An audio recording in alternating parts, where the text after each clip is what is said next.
제가 이번이 세 번째 수요 설교인데요. 두 번 다 인사하면서부터 울어가지고 이게 자기소개를 똑바로 한 적이 없더라고요. 그래서 오늘도 아슬아슬했는데, 그래서 오늘만큼은 울지 않고 해보도록 하겠습니다. 안녕하세요. 사자와 같이 담대한 김호석 목사입니다.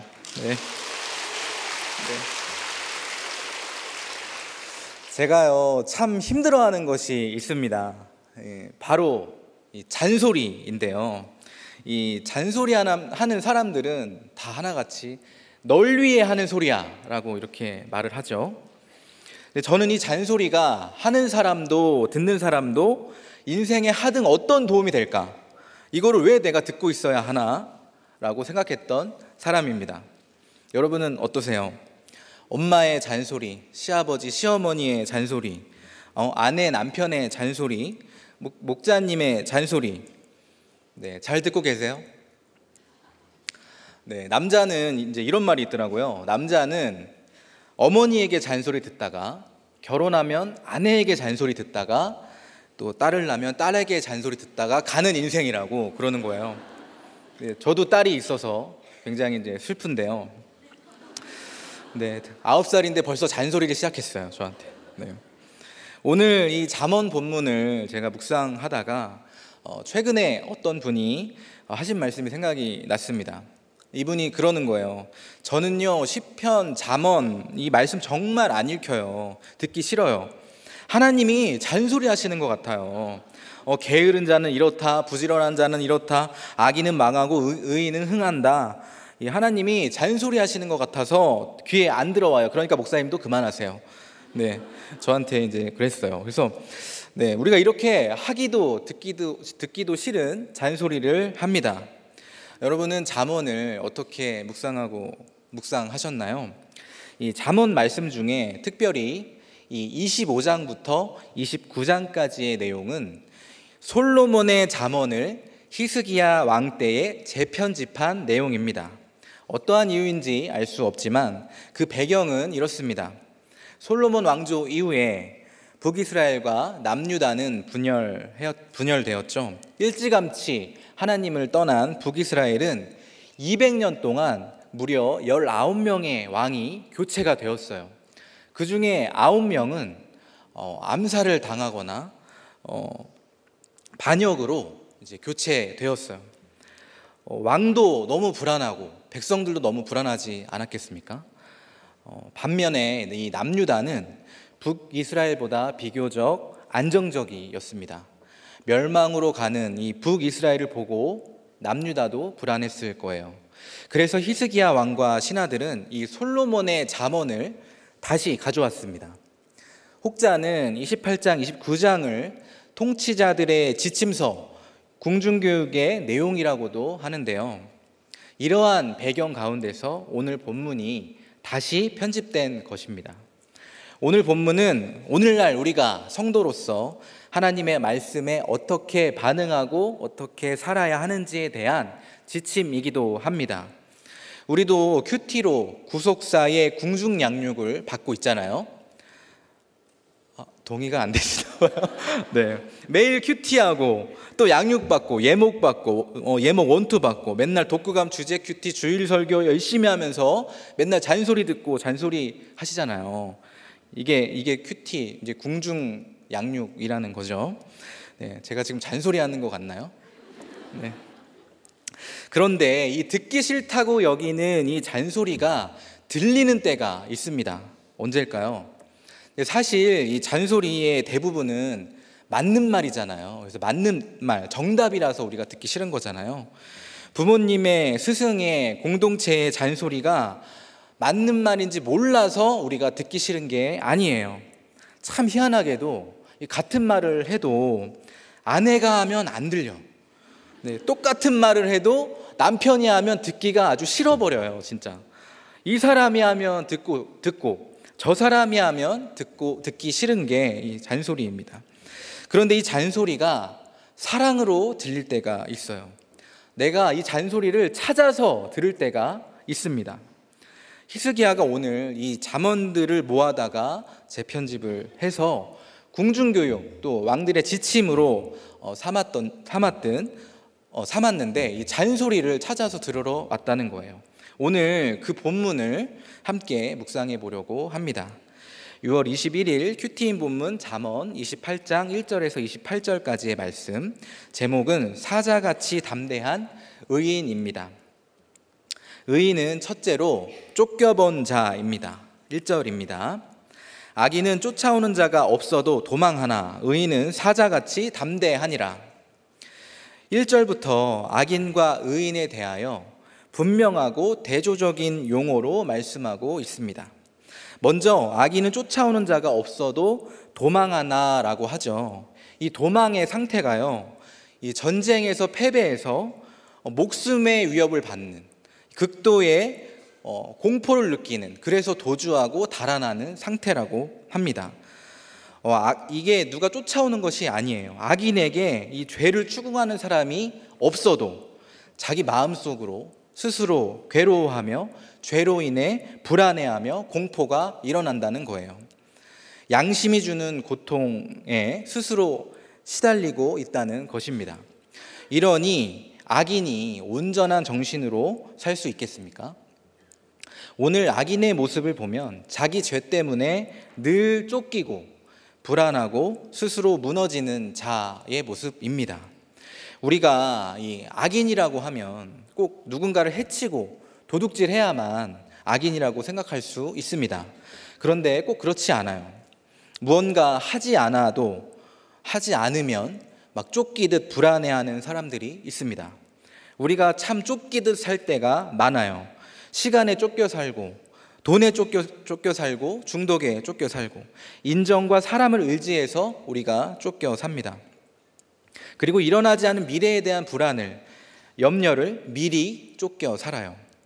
꼭 범죄를 저지르는 것도 아닌데 악인의 오늘 실체와 비슷한 삶을 살아가고 있습니다. 악인의 실체가 어떻죠? 4절부터 13절까지를 보면 악인은 율법을 버리고 악인을 칭찬한다고 합니다. 나와 똑같은 자들을 옹호하며 죄를 정당화하는 것입니다.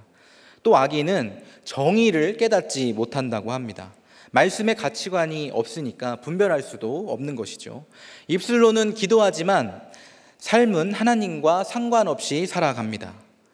또 악인은 죄를 숨기니 형통하지 못하고 감추려고 하지만 모든 것이 결국 드러나게 됩니다. 자기 함정에 자기가 빠지고 자멸하는 것이 악인의 실상입니다. 우리가 이렇게 늘 무언가에 쫓기는 삶이에요. 우리가 죄를 짓고 죄에 중독되는 것이 불안한 마음이 드는 이유가 뭘까요?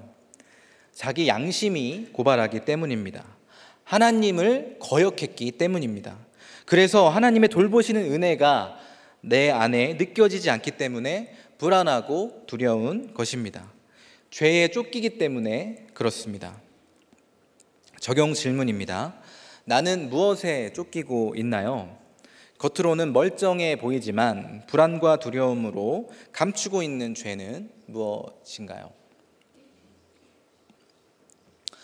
네, 여러분은 쫓겨보신 적 있으세요?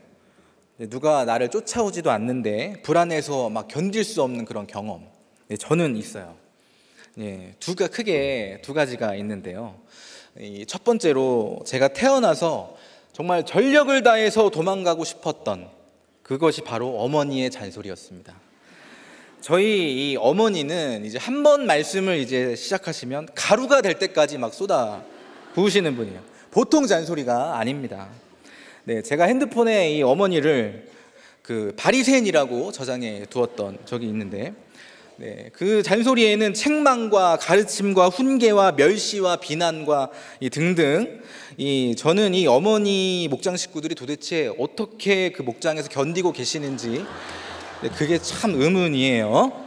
네, 같이 말씀을 들어도 참 절대 자기 죄는 안 보세요. 네, 오늘 말씀은 잘 들었어? 나눠봐. 무슨 죄를 봤어? 무슨 적용할 거야? 확실해? 그거 가지고 되겠어? 짐승이 맹해가지고 무슨 죄를 보겠어? 말씀이 안 들려. 네, 제가 라면을 먹어도 애가 말씀이 안 들리니까 이렇게 해로운 거를 먹지. 제가 TV를 봐도 그 시간에 큐티를 해라. 제가 어디 여행을 간다고 해도 쓸데없는데 돈 쓰지 말고, 그냥 쓸데없는데 시간 낭비하지 말고, 그냥 네가 이러는 게 다 말씀을 안 들어서 그래. 짐승이라서. 짐승, 아유 짐승 막. 네, 다들 집에서 그러시나 봐요. 네? 네, 물론 뭐 어머니와 지금 제가 그렇다는 것은 아닌데요. 네, 지금은 아예 말을 안 해버리니까요, 제가. 네.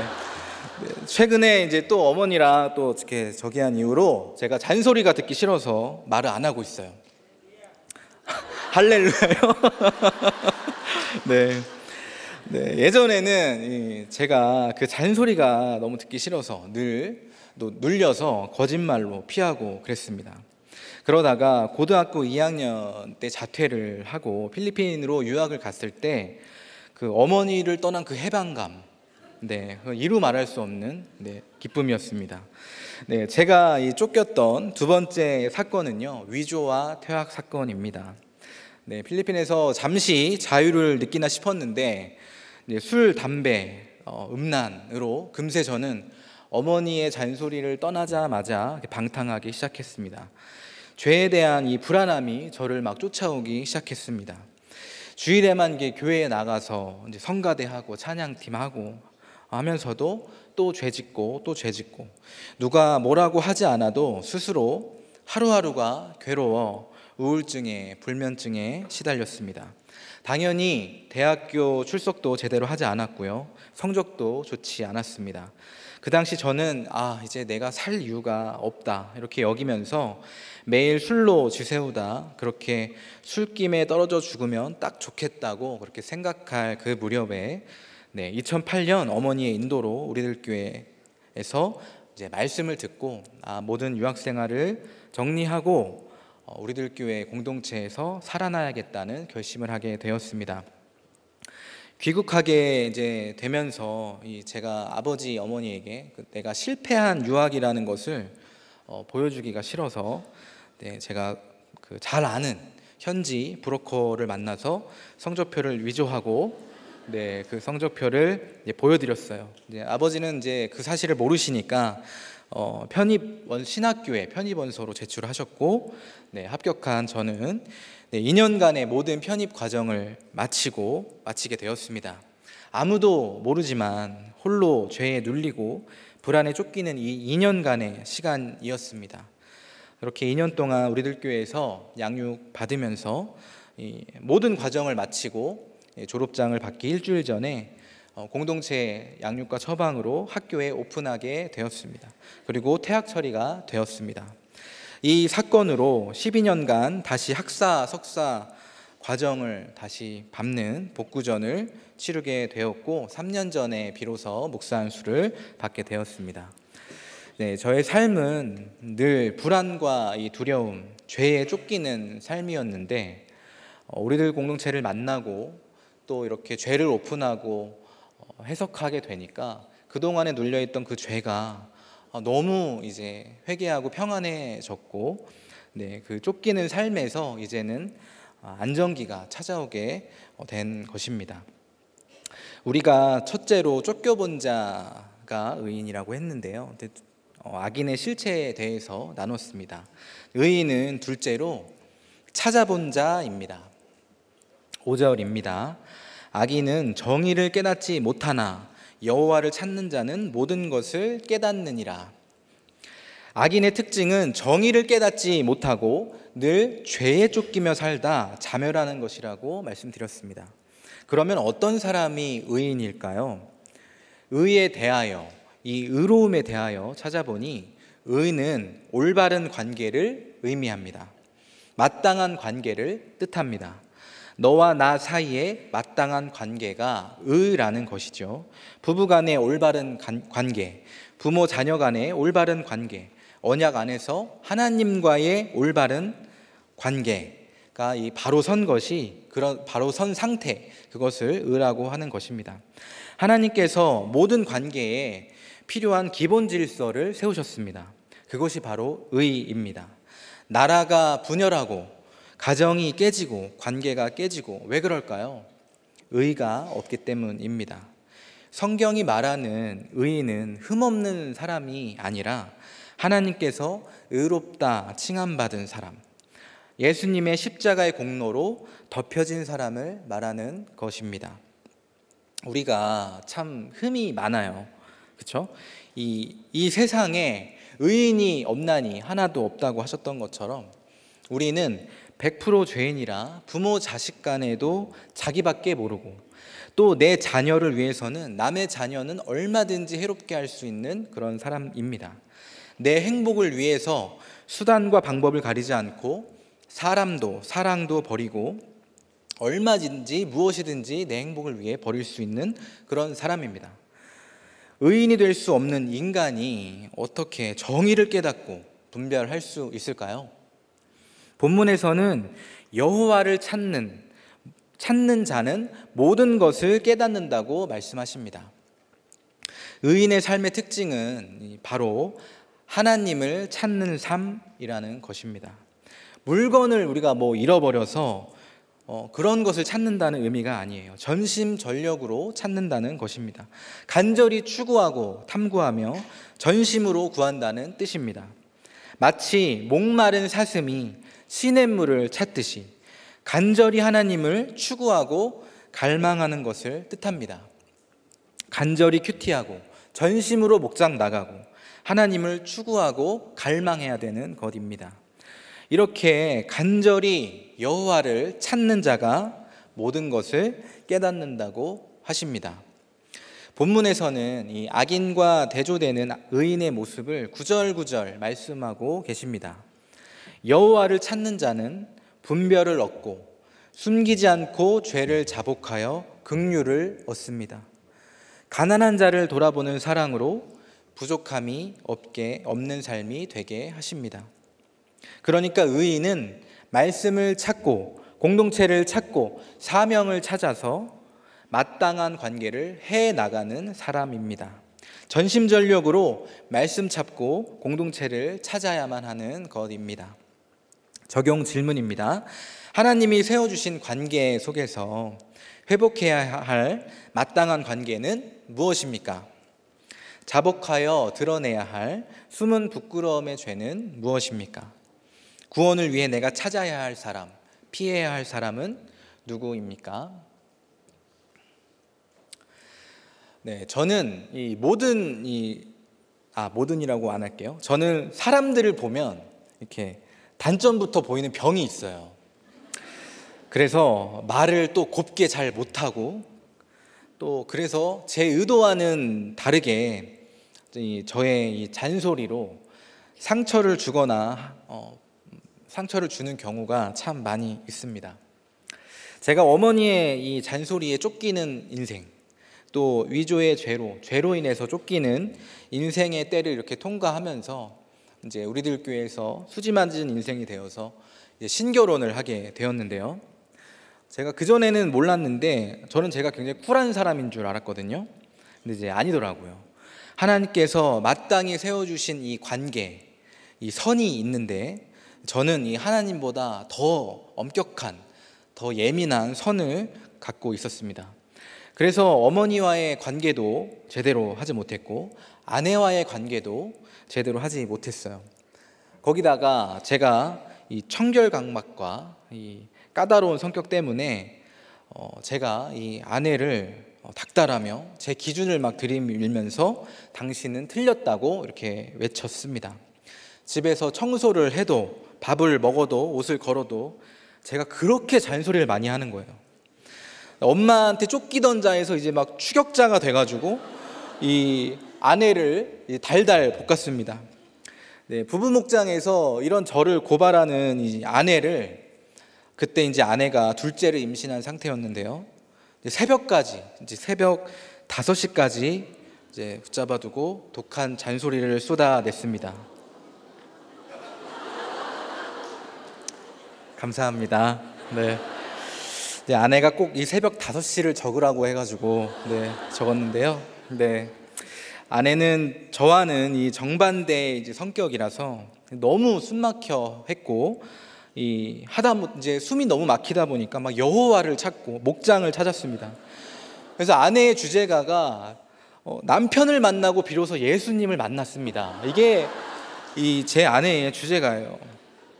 네, 제가 이 뭐에 꽂히면 이렇게 끝까지 논쟁을 합니다. 너무 이 닮기 싫은 바리새인 어머니의 이제 모습입니다. 네, 저는 어머니를 바리새인으로 핸드폰에 이제 저장을 하고, 저희 아내는 저를 맹견이라고 저장을 하고, 너무 많이 저희가 싸우는 바람에 이제 목장이 없으면 중재가 안 되었었습니다. 네, 목자님 공동체에서 정말 이 지극정성으로 돌봐주셔서 비로소 말씀과 저의 죄가 보이기 시작했었습니다. 엄마랑 제가, 어머니랑 제가 이 똑같은 사람임을 이제 인정하니까 참 이 어머니의 말이 듣기 싫었던 것이 참 우리 어머니는 아프다 이렇게 여겨서 너무 듣기가 싫었었는데, 제가 똑같이 아내에게 이렇게 잔소리를 하는 것을 이제 보니까 어머니와 너무 똑같고, 저의 불안과 강박을 이 사랑이라는 이름으로 포장해서 아내에게 잔소리의 폭력을 행한 것이라 깨닫게 되었습니다. 어머니에 대한 정죄가 이해로 해석되기 시작했습니다. 네, 표현이 어떠하였든 그 잔소리의 근원이 사랑이었으리라 여겨지니 어머니의 잔소리가 이해가 되는 부분이 있습니다. 이 공동체에서도 참 저를 사건마다 양육해 주셔서 제가 못 먹었던 해물도 먹게 해주시고, 이 청결감각도 고쳐주시고, 잔소리하는 제 입도 이렇게 때려서 막아주시고, 네, 하나님과의 관계 회복을 또 하게 해주시고, 가족과 공동체와 관계 회복을 하게 해주셨습니다. 말씀 찾고 이 사명 찾아준 공동체의 은혜로 오늘도 살아가고 있습니다. 죄에 쫓겨본 자, 여호와를 찾아본 자, 의인은 마지막으로 담대한 자입니다. 18절입니다. 성실하게 행하는 자는 구원을 받을 것이나 굽은 길로 행하는 자는 곧 넘어지리라. 의를 상실한 사람은 이 두려움에 쫓기는 사람이 됩니다. 그 죄는 개인에서부터 나라에까지 미칩니다.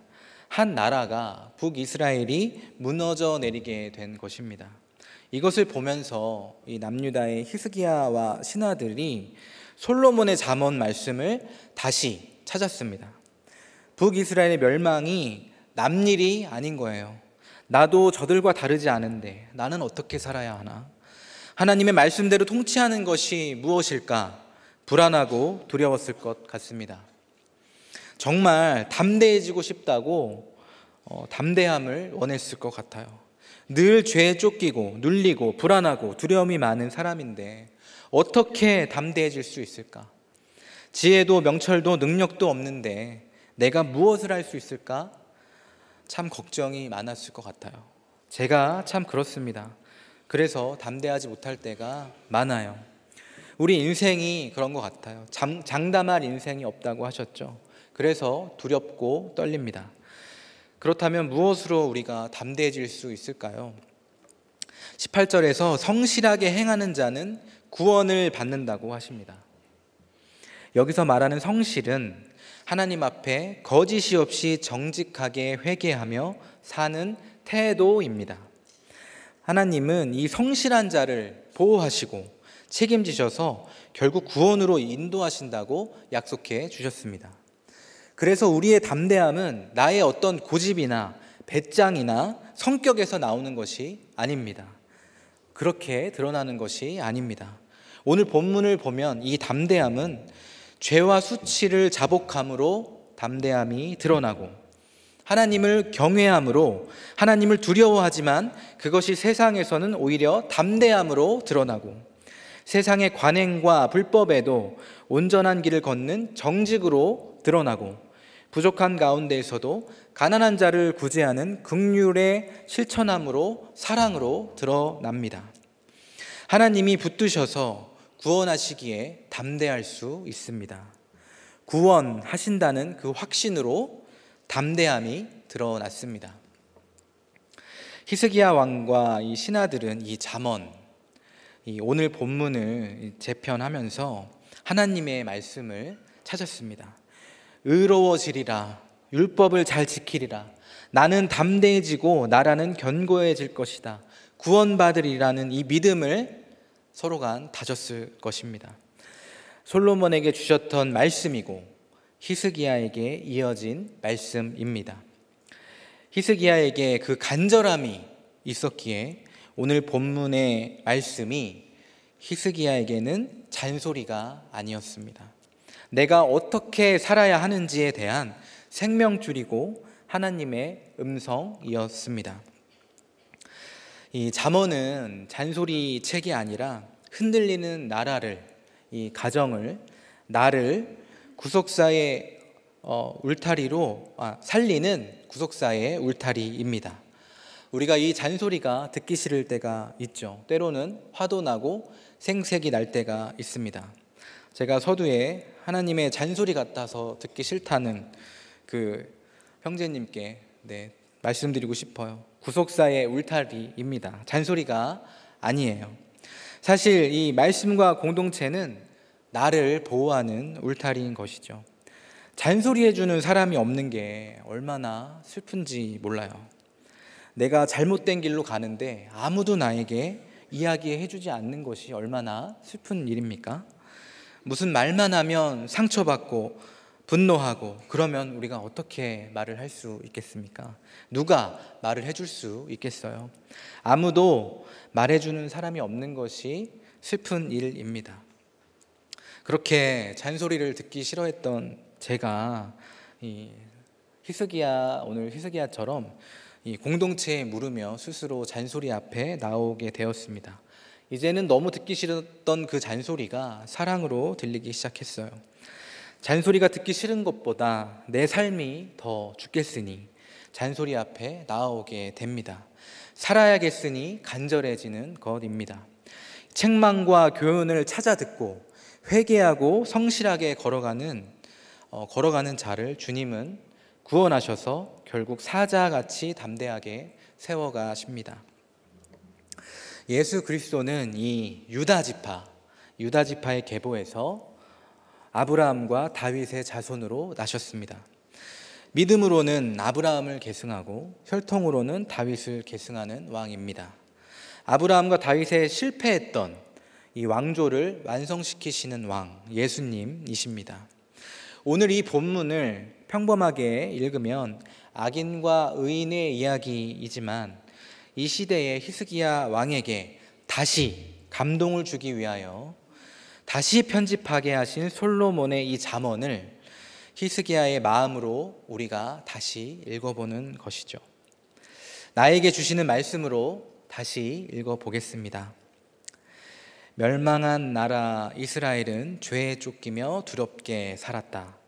그러나 나는 너와 함께 하겠다. 여호와를 찾는 너를 의인이라 부르며 너를 통해 왕조가 이어질 것이다. 거기서 사자와 같은 메시아 구세주가 날 것이니 담대하거라. 저의 잠언 묵상이었습니다. 적용 질문입니다. 나는 말씀과 공동체의 처방을 잔소리로 듣습니까? 생명줄처럼 간절히 붙잡고 있습니까? 내 성실이 아니라 하나님의 보시는 성실로 정직하게 회개하고 있습니까? 구원 때문에 담대함을 드러내야 할 곳은 어디입니까? 기도하시겠습니다. 하나님 아버지, 이 사자와 같이 담대하라고 하시는데 제가 참 담대하지 못합니다. 쫓아오는 자가 없어도 늘 두려움에 쫓기듯 죄에 쫓기며 살아온 제가 악인입니다. 돌아보니 역시나 모든 것이 은혜였습니다. 악인의 길에서 불안으로, 강박으로, 폭력적인 잔소리로 무너진 인생을 돌이키사 하루만큼만 담대하게 하시니 감사합니다. 나의 죄와 상처로 관계가 깨어진 자리마다 주님 은혜로 덮어주시어 하나님의 의를 회복시켜 주시옵소서. 여호와를 찾는 성실로 내 옳고 그름과 고집과 허세가 아니라 정직하게 회개하며 말씀과 공동체의 책망과 잔소리를 생명줄처럼 붙잡는 담대함을 허락하여 주시옵소서. 이 모든 말씀 살아계신 예수님의 이름으로 기도드립니다. 오늘 잠언 제목은 이제 사자 같은 담대한 의인이라고 이제 말씀을 해주셨죠. 저는 이제 이 자리가 꼭 사자 입에 그 물려 있는 사자 같은 이 단상에서 이제 먹히고 있는 죄인이다라는 생각이 지금 들고 있습니다. 참 목사님 그 잔소리 대마왕 그 어머니와 아내에게 또 그렇게 표현하셨다고 그랬는데 많이 제가 찔립니다. 저희 아내가 늘 저보고 잔소리 대마왕이라고 이렇게 표현을 하고 있거든요. 네, 오늘 이렇게 예전에 이제 주일 예배 때 제가 이제 대표 기도를 했는데 어느 한 여집사님이 기도를 하다가 이제 눈을 번쩍 떠서 저를 쳐다봤다고 합니다. 그 이유가 제 목소리가 너무 좋아서라고 하는데 좋으십니까? 저는 이제 믿음보다 목소리가 더 좋다라는 신임 초원직이 윤부경 집사라고 합니다. 네.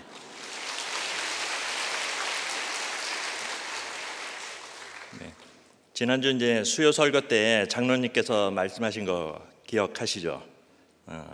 은혜가 있던지 재미가 있던지 해야 된다고 그러셨는데 여러분 어떠셨어요?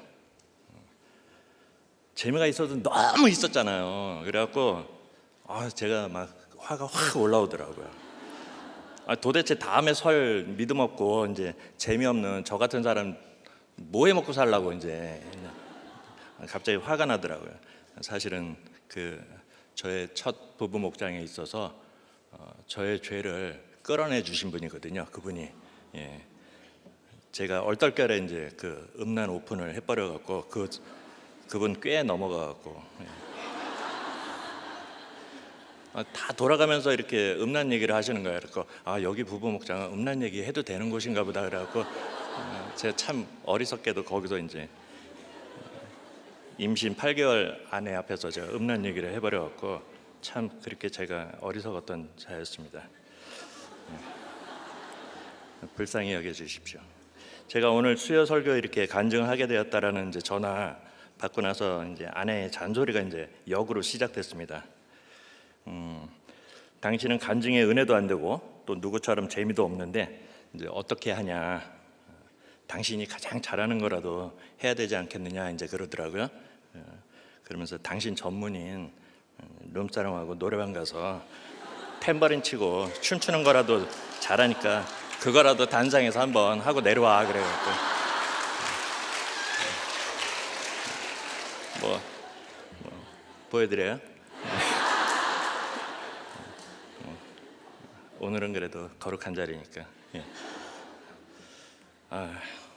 진짜 참 아내의 그런 잔소리가 참 이제 놀림과 그런 게 참 저한테는 참 지금 좋은 잠언 말씀과 같이 훈계의 말씀이 됐던 것 같습니다. 네, 오늘 본문 말씀을 다시 보니까 기억 상실증 환자처럼 이제 본문이 참 새롭습니다. 불과 2달 전에 이제 새벽 큐티 때 말씀을 드렸는데도 불구하고 하나도 기억이 안 나더라고요. 게다가 보잘것없는 이제 저의 삶을 간증하면서 다시 설교 준비를 하려니까는 참 제가 진짜 아내 말대로 불성실한 사람 맞다라고 진짜 생각이 들었습니다. 그것은 이제 불성실하려고 제가 사실 불성실한 게 아니라 사실 저는 이제 ADHD는 아니고 ADD라고 합니다. 주의력 결핍과 이제 부주의가 이제 많아서 제가 이제 산만하고 집중을 잘 못합니다. 사실 저는 이제 가방 끈도 짧고 살아온 날에 상처도 많고 또 지금 현재 난치성 질환을 이제 앓고 있습니다. 이제 상처가 조각이 난 것이 아니라 정말 이제 다 으깨져서 가루가 되었던 저를 어떻게 하나님이 말씀으로 회복시켜 새로운 피조물로 빚어주셨는지 상한 심령으로 살아갈 수 있도록 성령님이 때마다 도우시는지 이렇게 말씀으로 제 삶을 간증을 나누고자 합니다. 잠언의 뜻을 국어사전을 찾아봤습니다. 가르쳐서 훈계하는 말, 시간은 금이다. 오늘 할 일을 내일로 미루지 마라. 이렇게 따위로 적혀 있고 또 사람이 살아가는데 훈계가 되는 짧은 말, 즉 짧고 현명한 격언과 교훈을 의미한다 이렇게 적혀 있습니다. 저에게 있어서 잠언이라는 사전적 뜻이 딱 맞는 이유가 오늘 할 일을 내일로 미루지 마라인데 제가 설교 말씀 준비를 계속 미루니 이제 수요 설교 안내 전화가 왔을 때부터 어제 저녁까지 아내로부터 역시 당신은 불성실의 대명사야라는 또 잔소리를 들었습니다. 오늘 그 한 사람 저를 불쌍히 여기는 시간이 되어 주시고 은혜는 이제 각자 알아서 받아 주시면 감사드리겠습니다. 오늘 의인의 담대함과 악인의 두려움 차이. 첫 번째, 여호와를 찾는 자는 율법을 지켜 지혜로운 정의를 깨닫습니다라고 이제 했습니다. 4절과 5절 말씀에 율법을 버린 자와 악인은 하나님의 말씀과 경고를 무시하며 정의를 깨닫지 못한다고 하며 율법을 지키는 자와 여호와를 찾는 자는 악인을 대적하며 모든 것을 깨닫는다고 합니다. 자녀에게 힘든 아픔과 고난이 왔을 때 아이는 엄마 아빠가 뒤에 있으면 든든하지 않겠습니까? 이렇게 교회의 예배 안에서 율법을 듣고 지키는 자가 정의를 깨닫고 여호와를 찾아서 여호와 백을 의지하니 담대한 용기가 나올 수밖에 없는 것이고, 악인은 의지 대상 없이 자신이 모든 걸 해결해야 하니 더욱 힘들고 두려워 악인의 길을 갈 수밖에 없을 뿐인 것이라는 것을 깨닫습니다. 저희 가정은 온갖 무속 신앙 속 이제 불신 가정에서 증조 할머니와 부모님을 모시고 6남매 중 막내로 자랐습니다. 대가족 중심 구조 가정에서 할머니께 많은 사랑도 받았지만 요셉처럼 형제들의 시기와 미움도 받았습니다. 아니, 큰형님과 큰누님은 이미 결혼해서 저의 동생뻘 같은 조카들이 있었고 대가족 구조 속에서 존재감이 없었다고 표현하는 게 사실 더 맞을 것 같습니다. 그래서 이제 저는 사랑받은 기억보다 상처받은 기억과 슬펐던 기억들만 남아있는 것을 보게 되는데, 아마 그건 제 뇌구조가 약간 정상은 아닌 것 같습니다. 피해 의식의 뇌구조를 제가 갖고 있는 것 같습니다. 한때 대형 아파트 건설사 하청업으로 도어 샤시를 이제 만들어서 제조 납품하며 자수성가하신 아버지는 하나님보다 당신이 더 위였고 온 가족 앞에 군림하며 무서운 분노 혈기를 보이셨습니다. 사내립 같은 아버지 밑에서 다들 두려워 떨었기에 어머니도 형제들도 그 누구도 저를 보호해 주지 못했습니다. 일찍이 조실부모한 어머니는 남의 집 식모살이로 들어가 고생하느라 공부를 하지 못해 평생 무학자로 사셨습니다. 어머니는 끝없는 가난 속에 먹고 살기 위해 지병으로 돌아가신 첫 번째 어머니 후처로 들어가서 전처의 자녀가 3명이 있는 상태에서 3명의 자녀를 낳으셨는데 그중 제가 막내입니다. 무서운 남편 밑에서 힘없이 골종하며 사신 어머니가 자녀들의 보호막이, 특히 저에게 있어 보호막이 되어주지 못했다라는 서러움에 저는 바보 같은 엄마라고 이제 오랫동안 원망을 했습니다. 가부장적이고 혈기 많은 그 아버지가 너무 싫어서 일부러 아버지가 싫어하는 행동을 많이 했습니다. 그 중에서 이제 아버지가 가장 싫어했던 게 교회를 다니는 거였는데, 그 교회를 초등학교 때부터 친구들 따라다니면서 그것이 이제 들켜서 기절할 정도로 이제 제가 매를 맞았습니다. 사실 저는 그때 기절을 해서 기억도 잘 안 나는데 나중에 이제 돌아가신 어머니께서 말씀을 해주셔서 알게 됐습니다. 아버지는 이제 사업이 힘들어질 때마다 힘없는 어머니에게 사업 자금을 또한 빌려오라고도 이제 화를 내셨던 적이 있습니다. 그 모습이 보기 싫었던 저는 이제 초등학교 때 친구가 제안했던 이제 신문, 우유 배달 등을 하면서 스스로 이제 용돈을 벌어보고자 이제 너무 기분이 좋았습니다. 그리고 중학교 졸업할 즈음에는 이제 일찍이 사회에 나가서 돈 벌어봐야 되겠다. 그래갖고 이제 가족의 만류에도 불구하고 이제 내가 정한 방법으로 당시 최고의 공업고등학교에 이제 특차 지원해서 합격을 했습니다.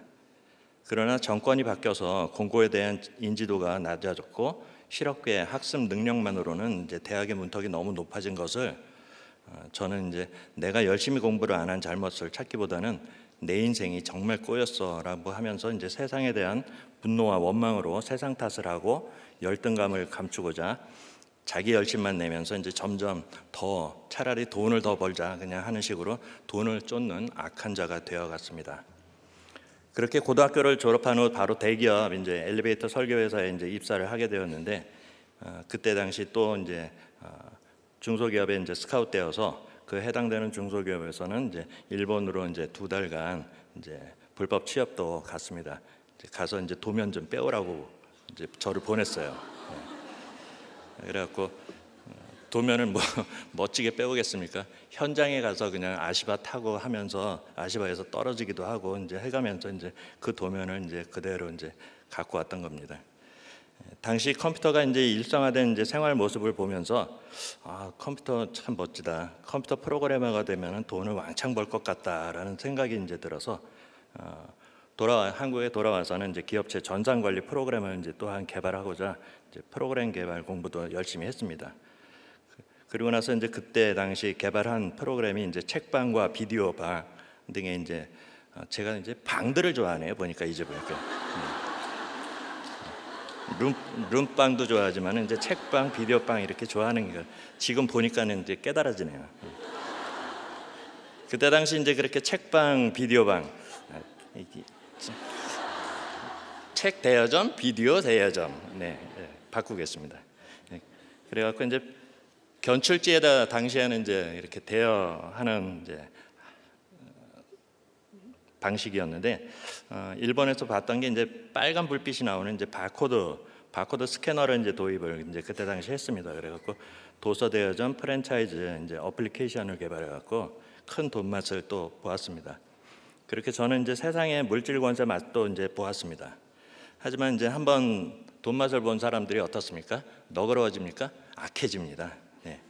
그렇게 모은 자본을 가지고 더 큰 욕심에 이제 젊은 호기로 시작했던 이제 자동차 기계 장비 수입 판매하고 국산 제조까지 이제 거침없이 했습니다. 이 역시 이제 승승장구하자 환경이 좋아지면 우리가 뭐 하겠습니까? 결국 악하고 음란해집니다. 전국 지방의 이제 대리점들에게 이제 술과 음란으로 나오네요. 룸사롱 접대 영업을 이제 하면서 이제 올린 매출이 꽤 높았는데 그때 당시 이제 마지막 IMF로 인해서 환율 인상, 납품 장비 이제 결제금 회수가 안 되고 반품 요청 등으로 이제 직격탄을 맞아서 이제 망하게 됐습니다. 당시 이제 결혼 3년 차였습니다. 또한 그때 갑자기 이제 몸이 굳어지는 강직성 척추염이 이제 발병되었습니다. 당시 의학으로는 이제 치료제도 없고 의사 선생님들 목표가 저를 그냥 휠체어 생활 정도 할 수 있는 것을 이제 목표로 할 정도였습니다. 그러니 저는 병원에서 죽을 날만 기다리는 신세가 되었고 이런 내 모습을 이제 감당하기 어려웠는지 이제 전처는 돌이 갓친한 아들조차 이제 버리고 모성의 모습도 없이 이혼만을 이제 해달라고 끊임없이 요구를 했습니다. 결국 저는 이제 모든 것을 포기하는 마음으로 이제 이혼을 해주었습니다. 그리고는 이제 그토록 미워했던 아버지 집으로 2살 된 아들과 다시 들어가는 일이 제게 있어서 해달별이 떨어지는 이제 사건이었습니다. 아버지는 그때 사업이 이제 쫄딱 망한 저를 경제적으로 또한 도와줄 형편도 사실 못 됐었습니다. 몸도 건강치 못한 내가 어린 아들과 늙은 부모님을 봉양하면서 사는 삶 자체는 지옥 그 자체였습니다. 전처에 대한 욕설과 내게는 너무 너도 그냥 죽지 못하러 살았냐라는 식으로 저주와 핍박의 욕을 이제 또한 들어야 했었고 또 집안일을 이제 얼마나 많이 그때 당시 했는지 주부 습진까지도 이제 걸리고 했던 경험도 있습니다. 이렇게 병든 저와 어린 아들을 버리고 떠난 아내를 그러니 저는 어떻겠습니까? 날마다 원망하고 저주의 칼을 갈면서 아무런 미래도 희망도 없는 삶을 사는 암흑의 시간을 보냈습니다.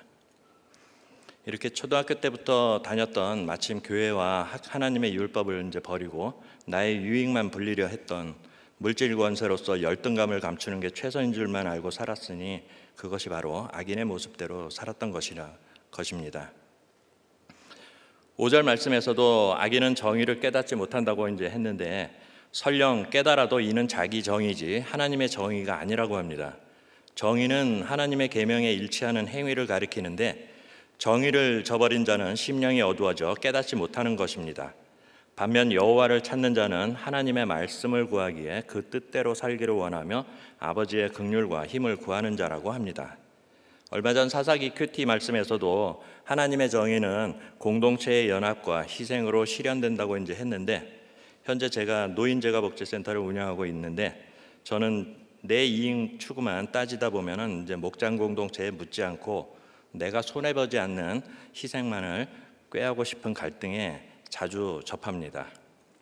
이렇게 공동체 연합의 나눔을 무시하고 자기 희생 손해를 안 보려는 정의가 바로 악인의 정의인 것을 알았습니다.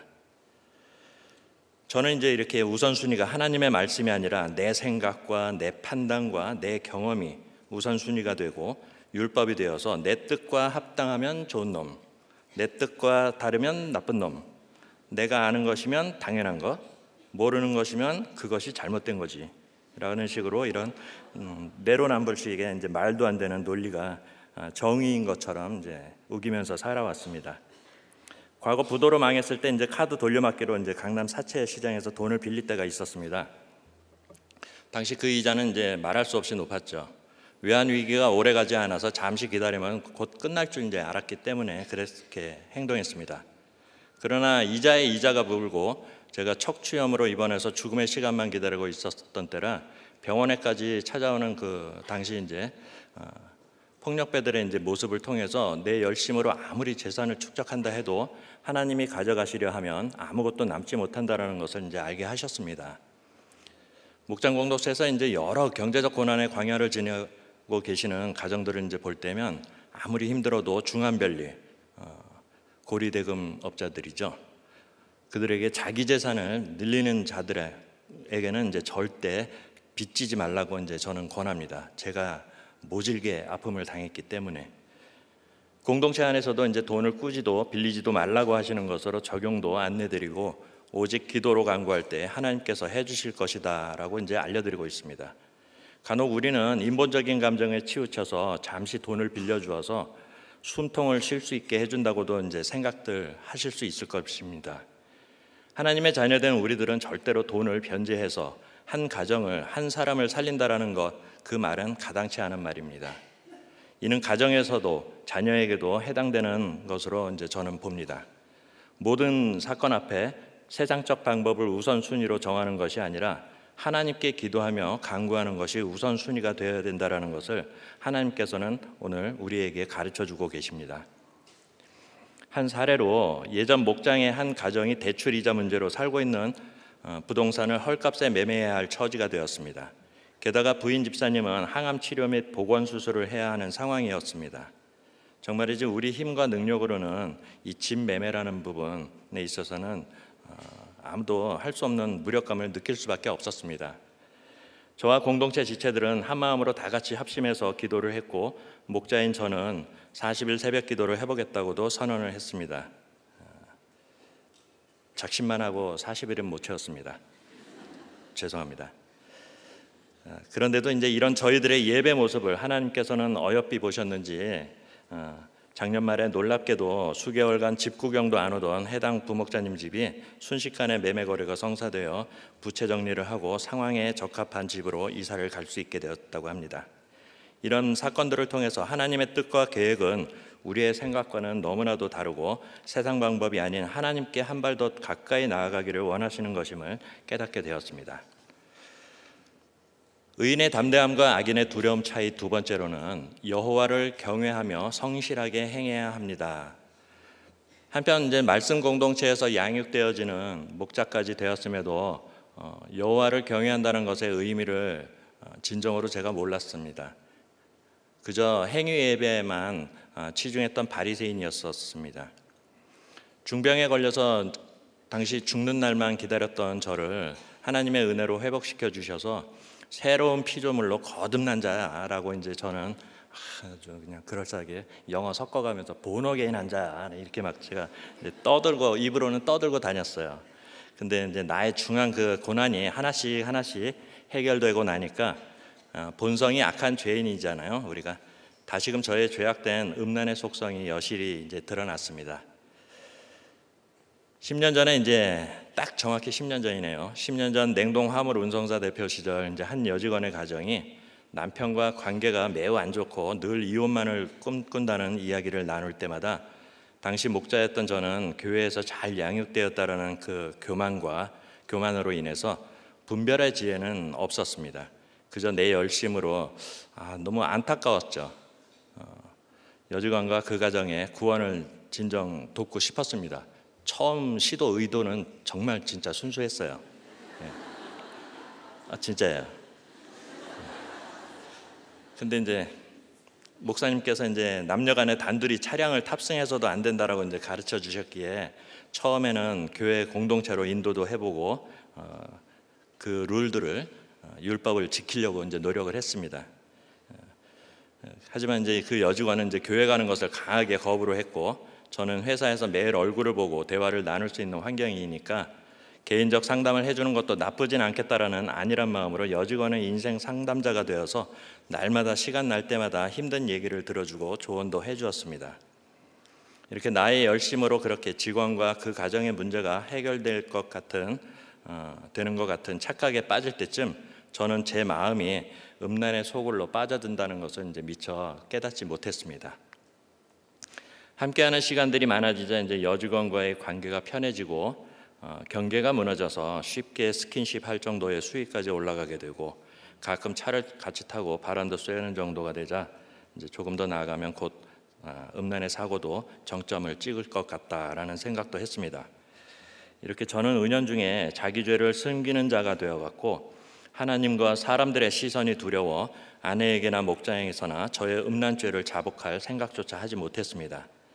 하나님은 이런 거짓 위선된 목자 탈을 쓴 쓰레기 같은 저를 구원하고자 당시 고등학생이었던 아들이 교실 내에서 여학생과 진한 스킨십으로 사건으로 이제 학교에서 전화가 왔었다라는 아내의 말에 소스라치게 놀라고 순간적으로 두려움이 저를 이제 엄습해서 저의 죄를 깨우치셔서 이제 그 자리에서 엎드려서 이제 하나님의 낯을 볼 수가 없게 되었던 사건이 있습니다. 이 아들의 사건이 일어난 그 주의 주일 말씀이 나를 살리는 회개라는 다윗의 분수령적 회개를 다룬 이제 사무엘하 12장 13절 14절 말씀입니다. 이번 주 주일 말씀도 이기도 하죠.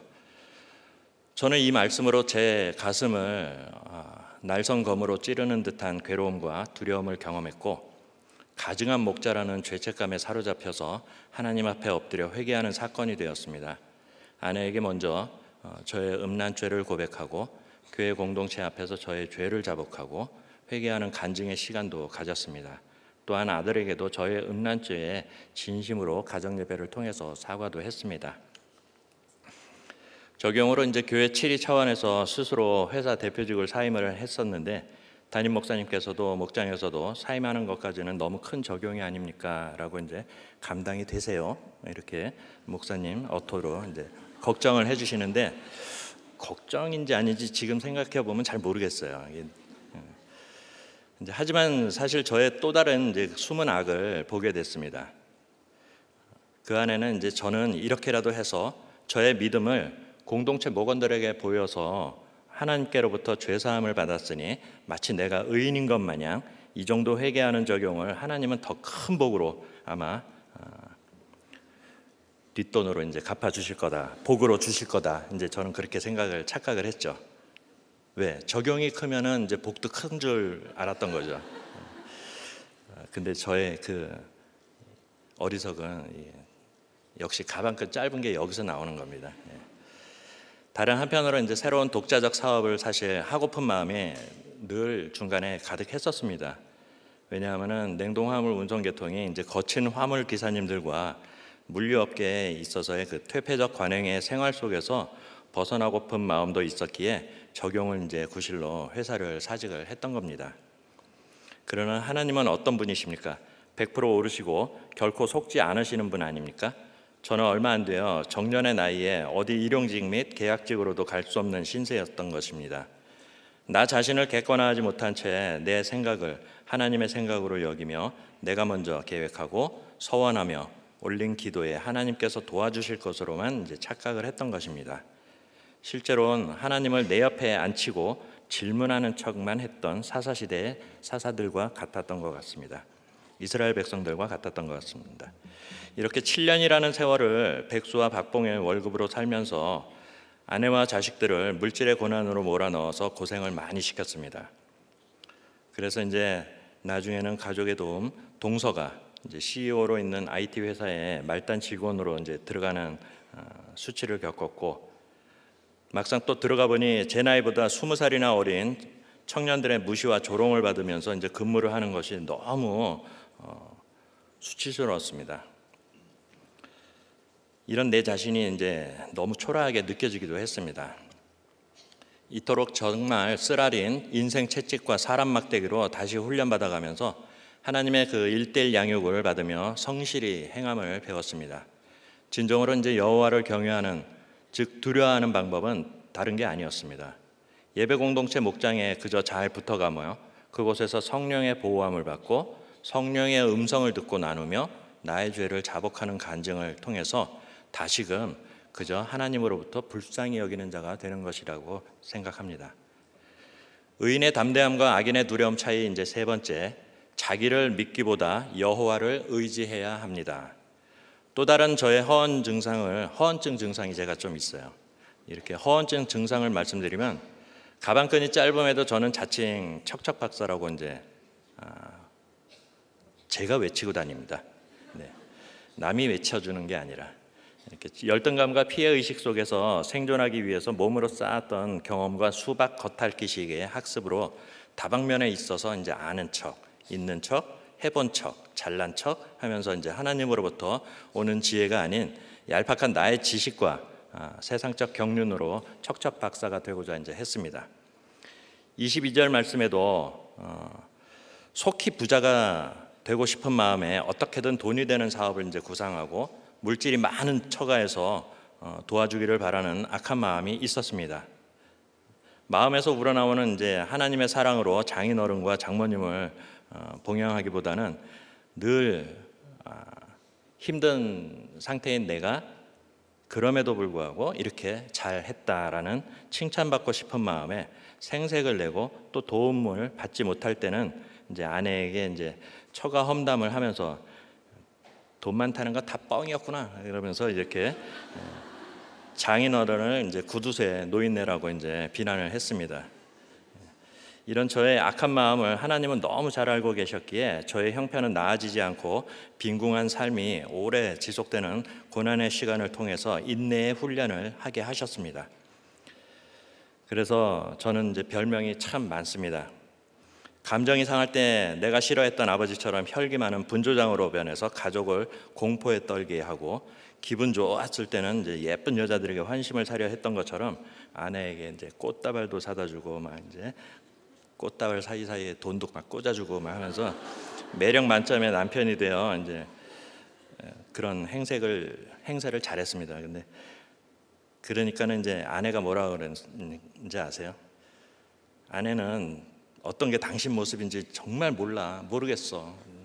당신 모습이 도대체 뭐야? 하면서 아우 진짜 아수라백작 같아. 그러면서 지금 웃으신 분들은 옛 사람입니다. 아수라백작 요즘 애들은 몰라요. 목장에서 제가 이 아수라백작 얘기했다가 완전히 라떼가 돼버렸어요. 이렇게 아수라백작이라는 별명을 지어줬고, 목장에서는 이제 아내가 가끔 나를 이제 고발하는 소리를 못 듣지 않습니까? 잔소리를 또 못 듣는 목사님처럼. 그럴 때마다 이제 혈기를 제가 좀 부렸었습니다. 그랬더니 목원들이 앵그리버드 목자라고 이제 별명을 지어줬고요. 또 한 번은 이제 제가 음란죄패를 목장에서 이제 많이 나눴습니다.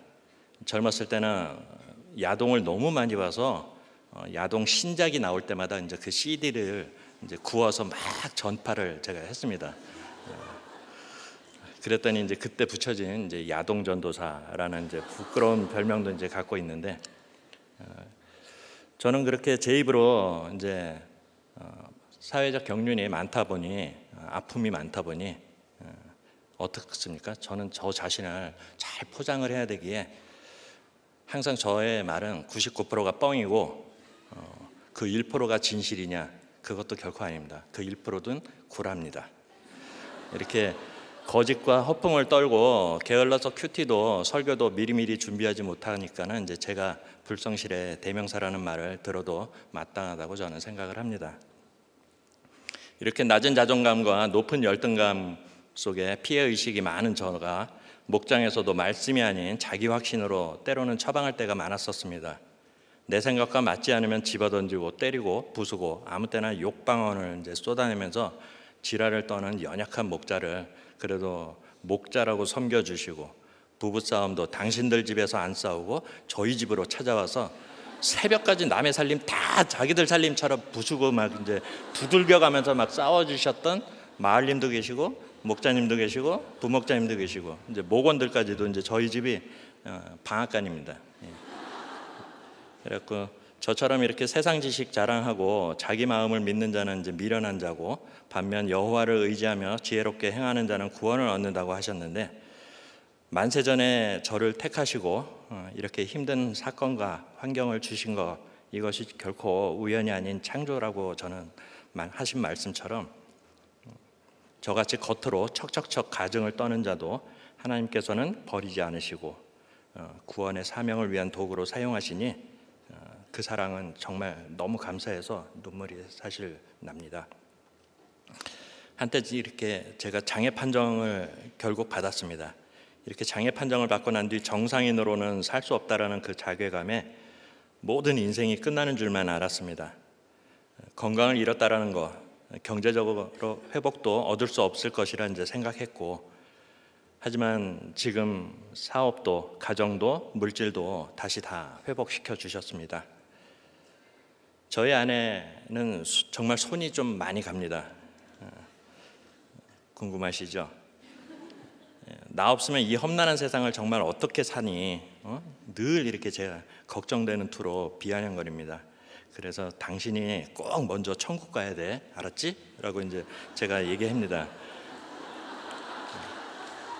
아내 먼저 천국 보내는 사람 저밖에 없을 겁니다. 그러면 이제 아내가 요즘 많이 건강해져서 결코 안 집니다. 뭐라 그러시는지 아세요?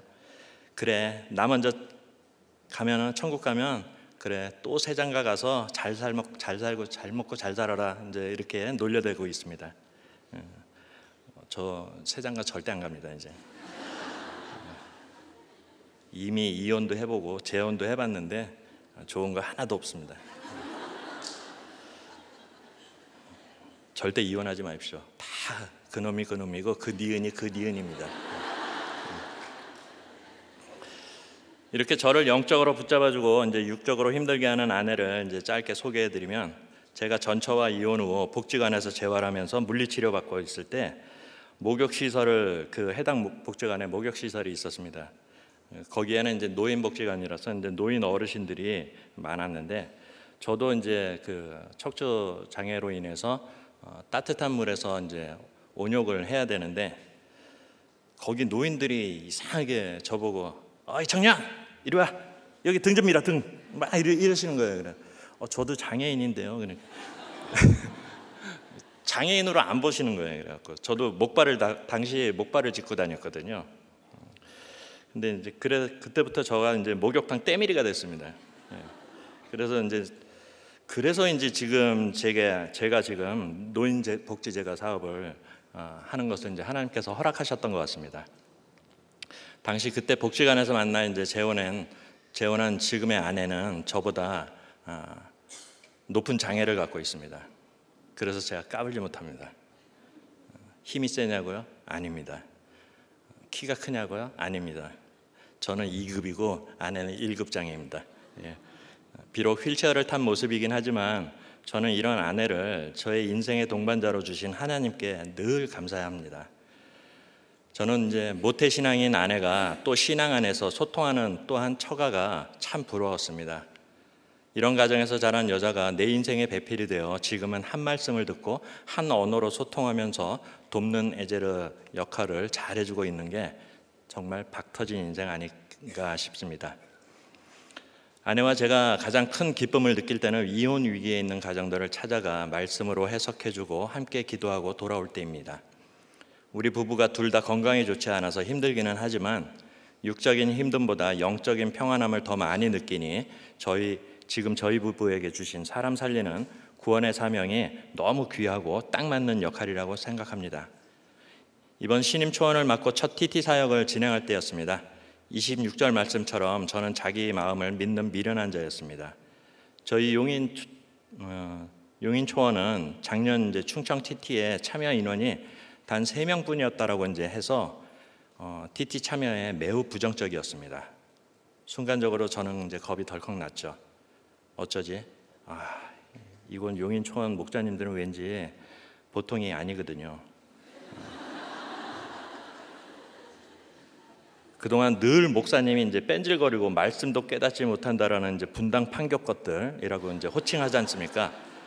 그 가운데서 저는 이제 분당 판교 것들에 속한 자로서 마을 부락 속의 인간 사회에서 살던 마을지기가 이제는 이제 용인 야생 들짐승들을 막아내야 되는 이제 초원지기가 되고 나서는 다양해요. 거기는 다양한 집사님들의 그 사건 속에 탐방과 신방을 다니면서 정말 많이 지쳐갔습니다. 저는 매년 한 차례씩 응급 앰뷸런스에 실려가는 이제 난시성 환자인데 올해 상반기에만 벌써 2차례 응급실에 실려가고 입원하는 사태가 발생했었습니다. 이후 초원 모임 때마다 저는 이제 처음 말씀드린 불상 모드로 이제 늘 간청하면서 이번 TT는 보수공사도 없고요, 위험한 일은 제가 다 거절했어요. 답사 때 다 다녀와갖고요, 할 거 하나도 없어요. 우리 초원끼리 그냥 자체적으로 먹고 놀고 그냥 수련회 하면 돼요. 이제 온갖 뻥을 다 쳤습니다. 그냥. 네. 그리고는 이제 우리 그렇게 이제 저녁 때는요 바베큐 파티 해 먹고 그러면 돼요. 이제 그러면서 이제 온갖 구라까지도 다 쳤어요. 근데도 반응은 여전히 쎄하더라고요. 하는 수 없이 나의 계획을 내려놓고 내 힘을 빼고 나서야 이제 진행 과정이 조금씩 바퀴가 굴러가듯 구르는 모습을 이제 보았습니다. 지금껏 내 유익만 따지던 내가 배정받은 전라지역 광양 땅에 구원의 씨앗이 뿌려지고 답사 때 해당 교회에서의 특별 요청으로 다음 세대를 위한 소년부 예배 형식을 시연해 달라는 말이 이제 계속 떠올랐습니다. 지금까지 이제 하나님 없는 자기 확신을 버릴 때 헛된 발걸음을 하지 않는다라는 것을 믿고 여호와의 지혜를 의지하며 베풀고 나눌 때 진정한 풍요와 구원의 열매가 열릴 것이란 말씀도 이루어질 것이란 담대한 용기가 생겼습니다. 그렇게 해서 이번 전라지역 광양 TT에서 이제 우리의 모든 일정에 하나님의 도우심으로 해당 담임 목사님도 처음 듣는 성도와 장로님의 간증도 들으셨다고 매우 놀라셨다고 이제 하셨습니다. 또한 우리들 교회 큐티와 목장에 대한 말씀과 나눔을 통해서 내적 치유가 일어나는 걸 느끼고는 좀 더 가까이 큐티와 양육으로 다가갈 수 있을 것 같다고 기쁘게 말씀해 주셔서 용인의 맹수 같은 목자님, 부목자님들이 다음 TT 때는 모두 다 참여하시겠다고 이렇게 저한테 확인 도장도 찍어 주셨습니다. 저를 진정으로 불쌍히 여기신 거 맞습니다. 우리는 이렇게 새로운 피조물이기에 즐겁게 택자로서 사명을 감당하려 순종을 해야 합니다. 그러기 위해서 형식적 예배가 아닌 하나님께서 기뻐 받으실 예배를 드리는 것이 오직 나의 잘남이 아닌 나의 부서지고 무너진 상처투성이에 완전히 가루처럼 으깨진 심령인 상한 심령의 상태로 하나님께 기도하며 나아가는 것인 줄 압니다. 저에게 물질의 풍요를 주셨다면 저는 지금 이 자리에 서 있지 않았을 것입니다. 여기저기 산으로 들로 돌아다니기를 좋아했던 저는 심령이 가난한 자의 구제에는 관심이 없이 내 만족과 즐거움만 쫓으며 살았을 것입니다. 가난한 자를 구제하는 것은 물질의 가난함이 아니라 팔복 중 하나인 심령이 가난한 자를 구제하는 깨어진 가정, 회복과 구원을 향한 한 사람을 살리고자 하는 전도가 하나님의 창조 사역인 것을 믿습니다. 진정한 풍요와 안정은 세상이 주는 것이 아닌 하나님만 의지하며 주님이 가신 그 십자가의 길을 함께 걸어갈 때 풍족한 삶을 주심을 믿습니다. 이제는 여호와의 지혜를 의지해서 공동체와 함께 영육으로 나누고 베푸는 삶을 사명의 길을 사는 저와 여러분이 되시길 소망합니다. 말씀을 마치겠습니다. 담대한 의인으로 살기 위해서는 첫째, 여호와를 찾는 자는 율법을 지켜 지혜로운 정의를 깨닫는다고 했습니다. 악인의 두려움 속에서 우리는 이 땅 위에서 눈에 보이는 것만 쫓아가는 어리석은 죄인이 되어서는 안 되겠습니다. 둘째, 여호와를 경외하며 성실하게 행해야 합니다. 나의 완악한 마음을 회개하며 오직 여호와만을 경외하는 복된 자로 어떤 상황에서도 게으르고 나태하지 말며 성실한 자로 살아가야 합니다. 셋째, 자기를 믿기보다 여호와를 의지해야 합니다. 내 생각과 내 신념을 버리고 오직 여호와의 말씀을 의지하며 지혜롭게 행하여 모두가 구원을 얻고 천국 백성이 되는 기쁨을 누릴 수 있기를 소원합니다. 기도드립니다. 하나님 아버지의 창조 질서를 머리로만 이해하고 내 삶과 연결시키지 못하는 지혜 없는 삶을 산 결론이 조금 이뤄놓은 내 열심의 우상조차 무너지지 않도록 지키려고 두려움 속에서 산 것을 회개합니다. 이런 저에게도 말씀으로 다가와 주셔서 믿음의 신재원으로 새 가정과 새 자녀를 주신 하나님께 감사와 찬양과 영광을 올려드립니다. 오늘 말씀을 통해서도 참 지혜자이신 하나님께서 태초부터 나를 지으시고 계획하시며 쓰시고자 세우신 계획이 있으신 줄 믿습니다. 장애인으로서의 연약함에도 불구하고 하나님의 도구로 주의 종으로 사용코자 하실 때 즉시 순종하며 전도로서 구원의 창조 사역을 이루는 삶을 살아가게 인도하여 주시옵소서. 각자의 패배와 망하는 상처투성이의 사건 속에서 여호와 앞에 앉아 상한 심령으로 회개하며 여호와를 의지하는 자가 되게 도와주시옵소서. 하나님께 순종하는 지도자를 세워주시고 차별금지법과 모자보건법 일부 개정 법률안이 막아지고 태아생명보호법이 제정될 수 있게 도와주시옵소서. 남은 국내외 TT를 통해 구속사 가치관과 성령의 열매가 견고히 세워지게 역사하여 주시옵소서.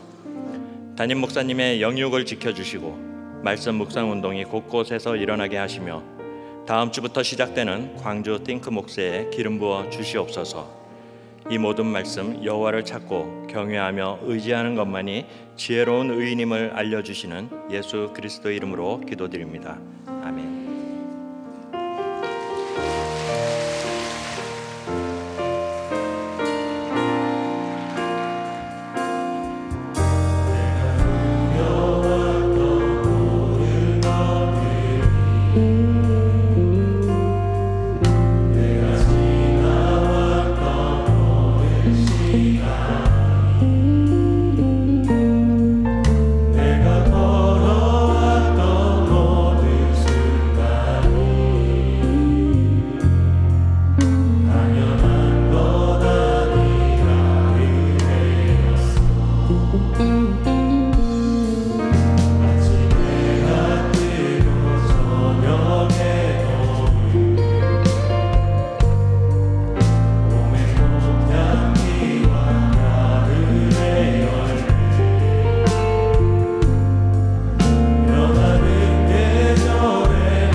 시간에 주신 말씀을 가지고 함께 기도하겠습니다.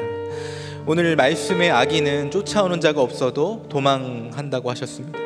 저의 삶이 그렇습니다. 누가 쫓아오지 않아도 불안과 강박에 쫓겨 삽니다. 끝없는 두려움과 불안에 늘 쫓겨 살고 있습니다. 우리 초호님도 이뤄놓은 열심의 우상이 무너질까 쫓기듯 두려움에 살았다고 하셨습니다. 우리들의 인생이 그렇습니다.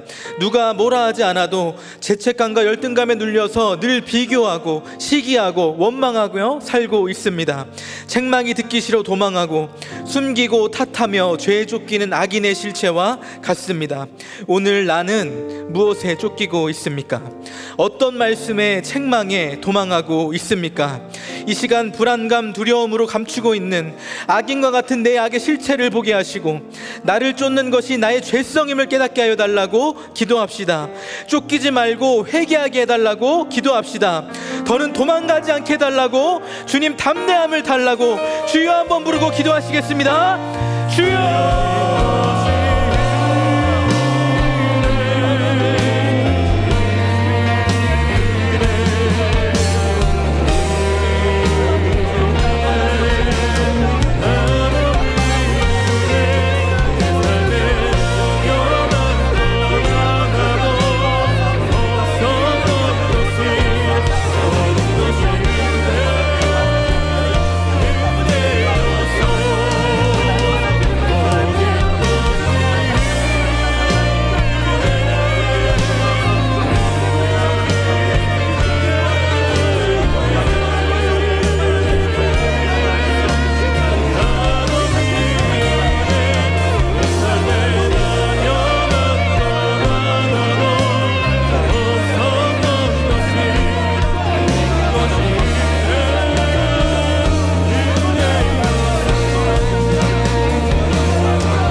이 시간 가정을 위해서 기도하겠습니다.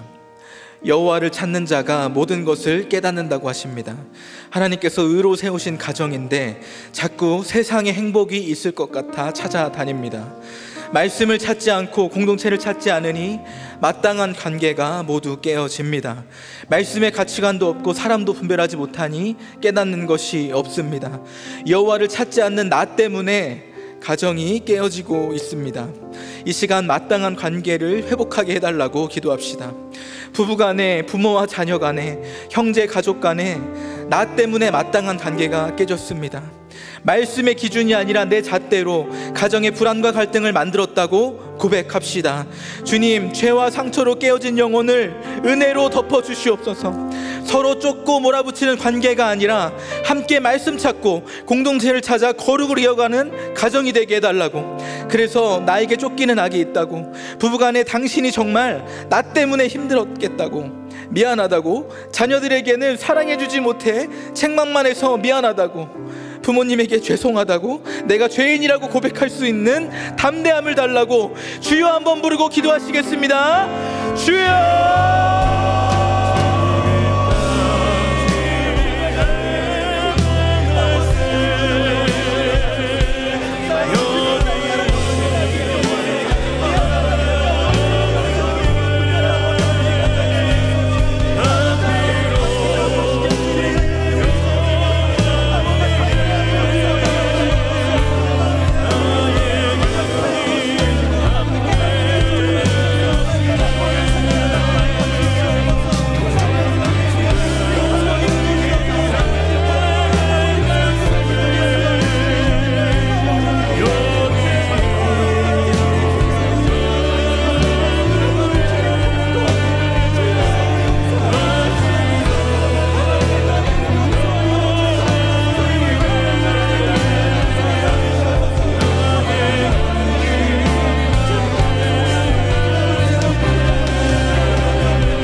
나라를 위해 기도하겠습니다. 북이스라엘 멸망을 보면서 히스기야는 말씀에 간절했습니다. 나도 그들과 다르지 않은 죄인인데 나는 어떻게 살아야 할까? 어떻게 말씀대로 이 나라를 통치해야 할까 간절히 말씀을 찾았습니다. 그 간절한 마음이 우리들에게 필요합니다. 말씀으로 세워진 이 나라를 지켜달라고, 자기 의와 기준으로 마땅한 관계가 깨지고 쫓고 쫓기며 불안할 이 나라를 주님 지켜달라고 기도합시다. 나라가 없으면 교회가 없다고 하셨습니다. 나라에 대한 애통함이 교회에 대한 애통함입니다. 우리들 교회가 세워진 그 말씀대로 책망과 교훈을 잘 듣고 죄를 자복하는 담대함으로 정직히 행하는 교회가 되게 해달라고 기도합시다. 쉼없이 날마다 애통함으로 담대히 외치시는 담임 목사님의 말씀이 우리들에게 들려지게 하여 주시옵시고, 영육간의 강건함으로 지켜 보호하여 주시고, 우리 교회와 나라를 지켜달라고, 공동체를 지켜달라고 주여 한번 부르고 기도하시겠습니다. 주여!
하나님 아버지, 쫓기는 인생에서 여호와를 찾는 인생으로 불러주시니 감사합니다.